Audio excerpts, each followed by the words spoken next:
gis nga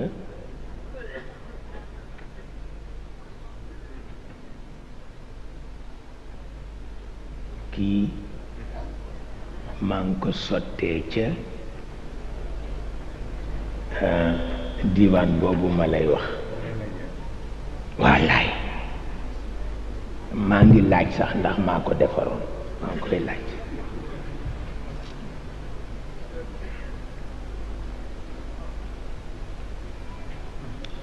ndax boobu itam ku sawaroon ci xuloo la wallaay ndeysaan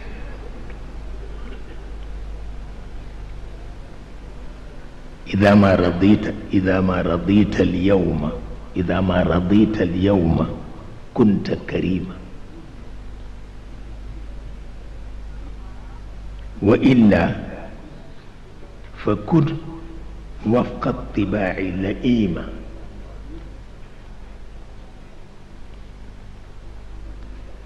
تسر بموت الأقربين من خريط بباخ بفاتو am ku ko tudd ree ngir yéene ko dee mu metti ma nag lool ndax dee phénomène la waaye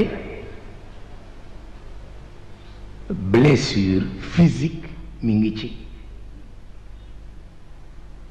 moo tax wolof di wax ni diw gaañu na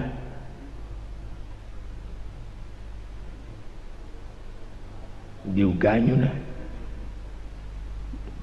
du kaf dee blessure physique mi ngi ci metti na nit ñay tricher rek mais lu ko gën a metti amul parce que ki nga gën a fonk boo demee ba amatuloo ci pexe nga gas ba mu xóot suul ko kooku metti na nit ñay tricher rek mais metti na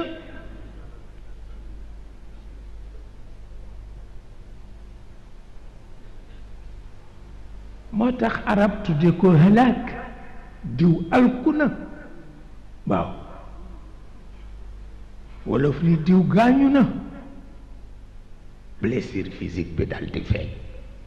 arab ni diw alku na la in halaka alxaaju almumajjadu maliku bu fekkee Maodo dafa alku wa saara dafinan ñu suul ko Maodo innahu gayru halik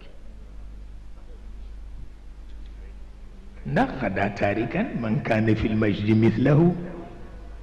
wa ma mata maytun taarikun mithla maliki waaw ne budul ko nag biñ ko suulee bi ñu dellu see fekk nañu mu dundaat ba toog te mooy Sëriñ Babacar Si